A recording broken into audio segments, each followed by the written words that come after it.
PSI jadi perhatian itu ya karena Jokowi. Iya. Kalau Jokowi nggak ada, kalau buktinya Pak Jokowinya masih jadi presiden, PSI-nya nggak lolos threshold. Iya. PSI yang butuh Jokowi. Iya. PSI masih butuh Jokowi. Jokowinya butuh PSI nggak? Menurut gue butuh. Nah, dalam konteks jawaban butuh itu, Jokowi itu pernah ngomong, kayaknya Indonesia itu harus dalam tanda petik harus punya seperti Cina, punya partai super. Guys, ini kita bicara tentang gimana membuat sebuah public opinion. Gimana sebuah brand tercipta. Tapi kalau kita bicara brand, maka biasanya adalah produknya kuat, lalu di branding. Jarang yang bisa terjadi brandnya kualitasnya jelek, jadi brandnya kuat. Jarang terjadi. Tetapi di dunia politik, tidak ada kaitan dengan kualitas atau tidak ada kaitan dengan apa-apa, tetapi yang kuat itu adalah siapa yang memegang public opinion, dialah yang akan menang. Nah, tapi ini kaitannya sama PSI nih guys. PSI ini menurut lo gimana nilai ya? Apa? PSSI atau PSI? PSSI. Partai. Jadi solidaritas. PSI ini kan lucu. Lucunya mereka berani tiba-tiba partai baru, anak muda, tetapi tiba-tiba mengusung ketua umumnya orang yang belum matang secara politik. Kaisang misalnya. Yang kebetulan ketika itu putra presiden. Jokowi masih di singgasananya. Nah, yang menarik lagi, belum juga berlangsung 3 tahun menjadi ketua umum, tengah jalan tiba-tiba munas. Memilih untuk ketua umum. Nah, yang lebih menarik lagi, ternyata salah satu calonnya yang digadang-gadang ini adalah Joko Widodo. Yang juga bapaknya Kaisang.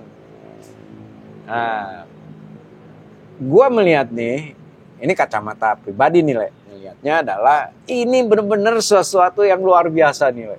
Apanya? Secara membuat public opinion, memelihara. Iya. Digiring gitu loh, orang membahas PSI terus. Orang membahas Jokowi terus. Jadi kayak misalnya soal ijazah ya. Ijazah kan menurutku sih nggak penting-penting amat tuh. Nggak penting lah. Itu hal-hal yang yang remeh-temeh, tetapi jadi ingar-bingar gitu loh. Di-maintain ya. Enggak remeh-temehnya itu persoalan yang sederhana aja yang harusnya satu kali case selesai tuh. Istilah Megawati kan tunjukin aja udah clear katanya. Iya. Atau kayak Obama tunjukin clear gitu loh. Nah, tetapi kan ini gue melihat nih PSI ini pinter sekali dia dalam membangun public opinion sehingga orang tuh membicarakan PSI. Apalagi ketika muncul Jokowi lagi mau jadi ketua umum gitu loh, mau masuk. Ya. Gimana menurut lo, Le? Gue ngeliatnya gini, PSI-nya biasa aja lah buat gue. Menurut gue ya, PSI-nya biasa aja. Buktinya gitu dipimpin sama anak Jokowi pun perolehannya nggak lolos threshold kok. Menurut gue ya. Iya. Jadi yang hebat tuh menurut gue Jokowinya. Jokowinya kan. Pertanyaannya kalau buat gue, emang Jokowi jadi ketum gitu ya. Ya emang kemudian PSI-nya kemudian menjadi pusat perhatian lah. Pusat perhatian. Tapi kalau lu baca anggaran dasarnya PSI, sebetulnya ketum tuh nggak ada fungsi, Dan. Karena yang menentukan tuh Dewan Kehormatan. Oh, Dewan Kehormatan. Di anggaran dasar ya. Jadi misalkan nih ketum, terpilihlah Dadi jadi ketum PSI. Kalau kata Dewan Kehormatan enggak gitu, gugur. Itu yang kemudian menjadi sorotan para ahli politik bahwa PSI sebagai partai kader enggak gitu. Karena di anggaran dasarnya tidak kader. Gitu. Yang menentukan tuh kehormatan, Dewan Kehormatan. Dewan Kehormatan. Dewan Kehormatan tuh masa jabatannya sampai mati, Dan. Iya. Jadi, tapi kan simpel menurut gue kan, Le. Itu gampang saya gue patahkan. apa tuh? Di dunia politik biasa seperti itu.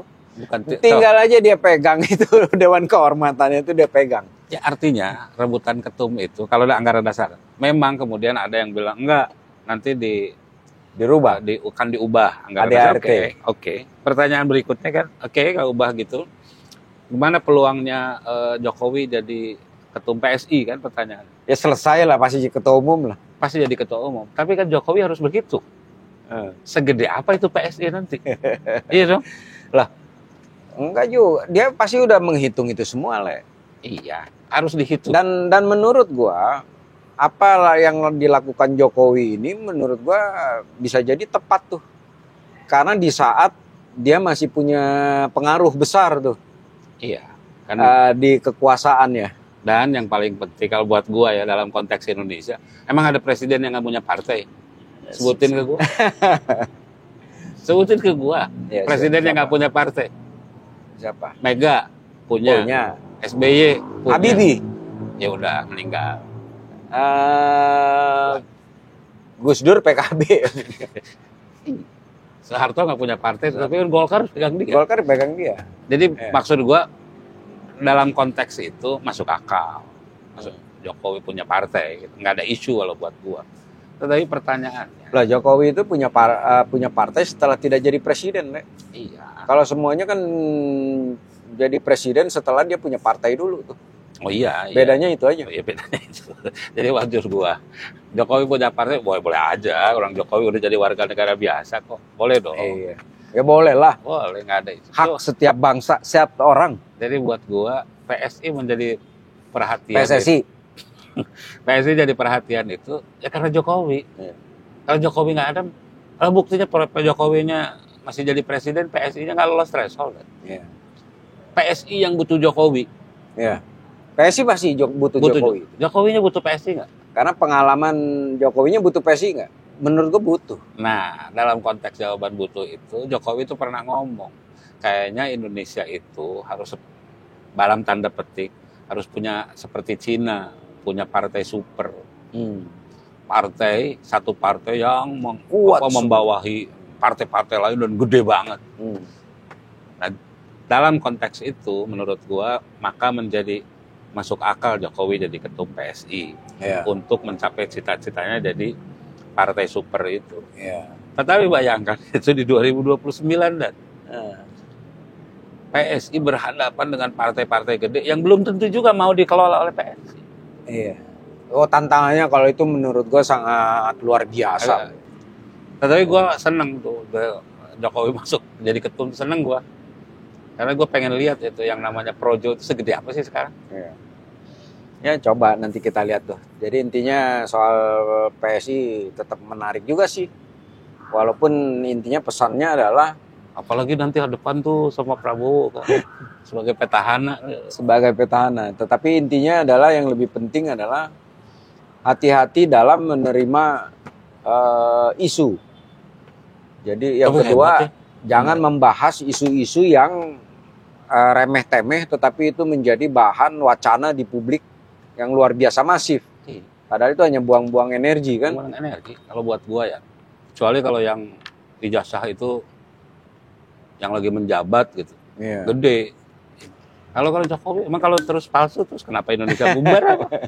Kan dia udah nggak jadi presiden. Menurut gua. Oke guys, saya bangga, saya resah, saya Indonesia. Kalian?